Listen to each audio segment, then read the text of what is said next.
আসসালামু আলাইকুম। আমি এ কে এম রাকিব, ঐক্যবদ্ধ নির্ভীক জবিয়ান প্যানেল থেকে বিপি পদপ্রার্থী, ব্যালট নম্বর A11। আমরা আলহামদুলিল্লাহ সকাল থেকেই ক্যাম্পাসের পরিস্থিতি সবকিছুই ঠিকঠাক। আপনারা জানেন যে আমাদের দীর্ঘদিনের আশা আকাঙ্ক্ষা এই আজকের এই যক্ষু নির্বাচন। আমরা সেই দীর্ঘদিন ধরে এই লড়াই সংগ্রাম করে আসছি শুধুমাত্র এই গণতান্ত্রিক যেই প্রক্রিয়া সেটা প্রতিষ্ঠা করার জন্য। আলহামদুলিল্লাহ আমি আমার নিজের ডিপার্টমেন্ট উদ্ভিদ বিজ্ঞান ডিপার্টমেন্টে ভোট দিয়েছি। আশা করছি যে এখন যে পরিস্থিতি আছে, পরিবেশ আছে, সেই পরিবেশই শেষ পর্যন্ত থাকবে এবং আমরা বিগত দিনের মতো যেভাবে জগন্নাথ বিশ্ববিদ্যালয়কে পুরো বাংলাদেশে এক অনন্য ভাবে আমরা তুলে ধরতে পেরেছি, আজকের এই নির্বাচনের মধ্য দিয়েও আমরা সেই জগন্নাথ বিশ্ববিদ্যালয় ভিন্নভাবে জাতির কাছে আমরা উপস্থাপন করবো ইনশাআল্লাহ। ইনশাআল্লাহ আল্লাহ ভালো কিছু করবেন।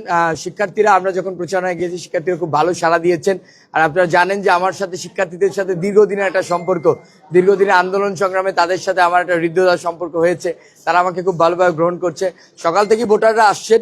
আপনারা জানেন যে 30 তারিখে নির্বাচন হওয়ার কথা ছিল, সেই নির্বাচন আজকে হচ্ছে। তো এটা নিয়ে একটা হতাশার জায়গা ছিল, কিন্তু আমরা প্রার্থীরা চেষ্টা করেছি যাতে হতাশাটা কাটানো যায় এবং শিক্ষার্থীরা যাতে ভোট কেন্দ্রে আসে।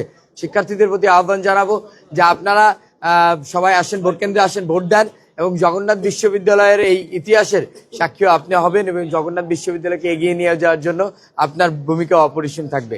দেখেন, আমরা প্রথম থেকেই বলছি যে আমাদের যক্ষু নির্বাচন আমাদের জগন্নাথ বিশ্ববিদ্যালয়ের ক্যারিয়ার, আমাদের কোনো ব্যক্তি ক্যারিয়ার না। তো সেই জায়গা থেকে আজকের এই নির্বাচনের মধ্য দিয়ে যে জিতবে, যেই প্যানেল, যেই প্রার্থী যেই জিতবে, জিতে যাবে জগন্নাথ বিশ্ববিদ্যালয় এবং তাকে নিয়েই আগামী দিনের জগন্নাথ বিশ্ববিদ্যালয়ের পথ চলা আমরা একসাথে কাজ করবো ইনশাআল্লাহ। আমরা ইতিমধ্যে আমরা বলেছি যে আসলে যে মেশিনে ওই দিন আপনারা দেখেছেন যে একটা ত্রুটির কথা বলেছে। তো সেই জায়গা থেকে আমরা বলেছি যেগুলো এরকম সন্দেহ হবে বা আমাদের পুলিং এজেন্ট যারা থাকবে তারা যদি মনে হয় কোনোটাতে যে এটাতে একটু ঝামেলা হচ্ছে গণনায়, সেটা আবার নির্বাচন কমিশনকে আমরা জানিয়েছি, সেটা যাতে ম্যানুয়ালি গণনা করা হয়।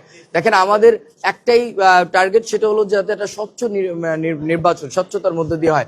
শিক্ষার্থীরা যাতে মনে করে যে না, নির্বাচন কোনো দিকে কোনো বায়াসনেস কাজ করে না, নির্বাচন শিক্ষার্থীদের জন্য হয়েছে এবং প্রত্যেক প্রার্থীও প্যানেল হোক, স্বতন্ত্র হোক, সবাই যাতে এটা ওন করতে পারে, আমরা সেই আশাই ব্যক্ত করছি। এখন পর্যন্ত কোনো সংখ্যা অনুমান করছি না।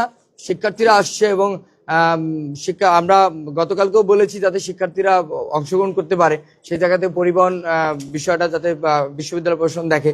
এবং আপনারা যতটুকু জেনেছেন যে আমাদের সকালে ছাড়াও কিন্তু আরো বাস চলবে যাতে শিক্ষার্থীরা আসতে পারে। তো শিক্ষার্থীরা আসতেছে এবং তারা যদি শেষ পর্যন্ত সবাই আসেন তাহলে আমাদের এই নির্বাচন একটা অনন্য নির্বাচন আমরা উপহার দিতে পারবো।